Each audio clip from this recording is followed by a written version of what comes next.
sehingga mempengaruhi kerja kabinet maupun status dia ke presiden. Kalau dibandingkan luar negeri kan semua rata-rata dari partai politik kan. Ya, Ada tanggapan Pak Ketum nggak? ya pada prinsipnya kabinet itu partai politik sebenarnya. Jadi kalau kita bicara contoh dunia dimanapun seluruh dunia ini, bahwa menteri itu dari partai politik, baik di Amerika, di Inggris, di Australia, di Malaysia, di Thailand, apalagi kalau sifatnya parlementer itu Prime Minister sekalipun harus anggota parlemen, artinya dari partai politik karena dia harus ikut pemilu kan. Untuk menjadi menteri itu harus ikut pemilu. Di Inggris juga sama, Belanda sama, di monarki konstitusional yang mana menganut sistem parlementer, berbeda dengan presidensial. Presidensial itu presiden dipilih sendiri, di mana presiden menunjuk kabinetnya seperti di Amerika. Amerika pun juga sebagian besar itu dari partai politik, partai pemenang biasanya. Kalau Demokrat yang menang, anggota dewannya pasti dari partai-partai Demokrat.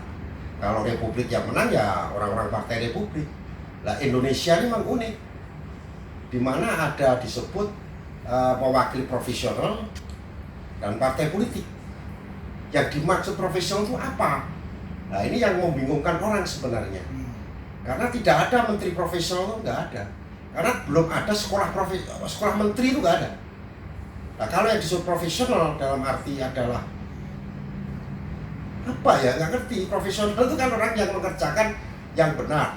Nah, kalau menteri itu ada jabatan politik, ya harusnya dari partai politik. Harusnya ya. Sehingga dia punya konstituen yang jelas, punya pertanggungan politik yang jelas, punya warna politik yang jelas, dan apabila dia jatuh, ditentukan dalam pemilu nanti. Kan begitu seharusnya. Karena presiden yang benar ya harus dari partai politik. Itu seluruh dunia sama. Bahkan yang partai komunis tunggal di Cina pun itu seluruh menterinya kan anggota partai. Di Rusia sama.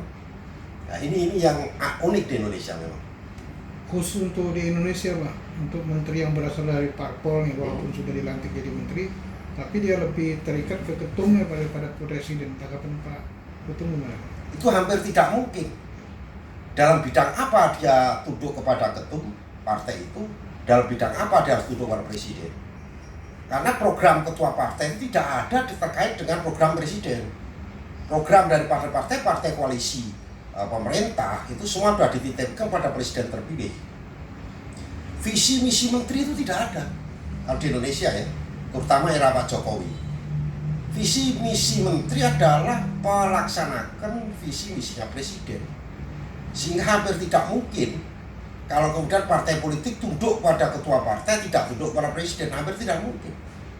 Karena presiden bisa memberhentikan menteri itu kapanpun, dalam reshuffle misalnya. Dan apakah ada partai politik yang diberhentikan? Ada. Di Nasdem pernah diganti juga. Ya kan begitu. Jadi penghentian daripada menteri, kinerja menteri, yang menilai kinerja menteri bukan ketua umum partai, tetapi presiden. Persoalan untuk pengganti daripada anggota kabinet presiden berkonsultasi kepada ketua umum partai, persoalan lain, itu etika. Karena bagaimanapun etikanya adalah bahwa ada keterwakilan partai politik sesuai dengan komposisi parlemen di kabinet. Itu etikanya fatsun aja, fatsun politik. Tidak ada keharusan.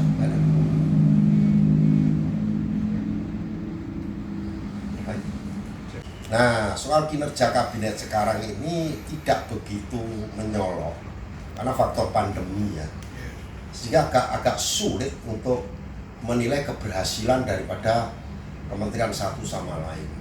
Kalau kemudian menteri ini kurang menonjol, alasannya anggarannya dipotong, kan begitu. Kebijakan-kebijakan tidak bisa dilaksanakan karena anggaran dipotong untuk pandemi. Jadi agak sulit untuk menilai satu persatu menteri dalam prestasinya, karena sebenarnya menilai kinerja menteri itu tergantung daripada program presiden ataupun program kementerian itu. Anggaran yang disiapkan berapa, capaiannya bagaimana. Itu di dalam menilai sebuah kebijakan menteri. Kalau reshuffle kemarin itu kan sebenarnya lebih cenderung mengganti menteri yang terlibat kasus hukum. seperti Menteri Sosial dan Menteri KKP kan. Ya. Kalau yang pergantian umum kan belum ada. Kemudian hanya Pak Bambang Brojo dari Menteri Riset, karena Menteri Riset dilikuidasi. Nah, mungkin Pak Brojo akan ada penugasan lain, mungkin sebagai kepala IKN misalnya, kita nggak tahu juga kan. Ada penugasan lain pasti. Sehingga Kementerian Riset digabung di Kementerian Pendidikan, otomatis beliau diganti.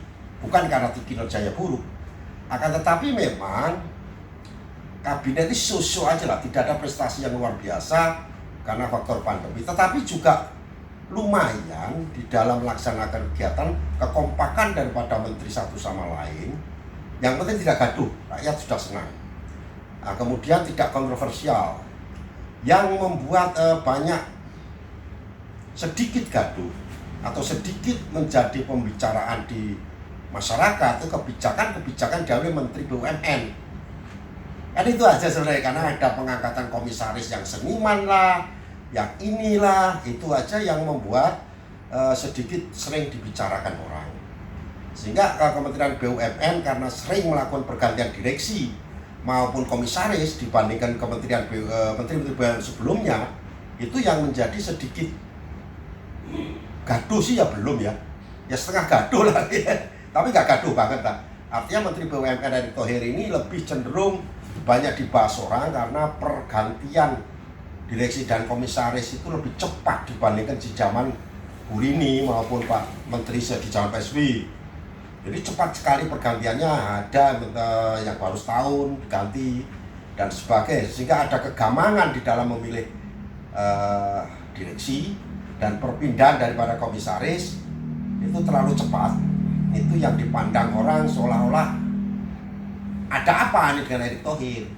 Ada juga yang berpendapat jangan-jangan Erick Thohir sedang menyiapkan diri untuk membangun konsolidasi untuk pencapresan. Isu-isunya seperti itu. Jadi Erick Thohir yang lebih banyak dibahas di masyarakat bukan pada kebijakan meningkatkan kualitas kerja BUMN, akan tetapi pada penggantian direksi dan komisaris BUMN. Lalu teman-teman menanggapi adanya anggota kabinet tapi dalam kinerjanya masih suka membawa nama partainya semua. Saya kira hampir tidak ada ya membawa nama partai. Pada saat dia menjalankan tugas sebagai menteri, saya kira menteri aja. Kalau pada waktu dia bertugas sebagai ketua partai, ya ketua partai. Hanya memang kadang-kadang sedang pakai baju partai diwawancarai oleh media, kan begitu. Sehingga misalnya Bu Risma diwawancarai mengenai masalah pengusiran pegawai Kementerian Sosial, diwawancara beliau sedang menggunakan baju partai kan. Itu mungkin yang kemudian dianggap bahwa lo ini orang partai apa menteri kan gitu. Itu kebetulan saja sedang ada acara partai memakai baju partai. Tapi tidaklah, partai ya partai, kapan dia menjadi politisi, kapan dia menjadi pembantu presiden, saya kira semua menteri sudah bisa menjalankan dengan baik.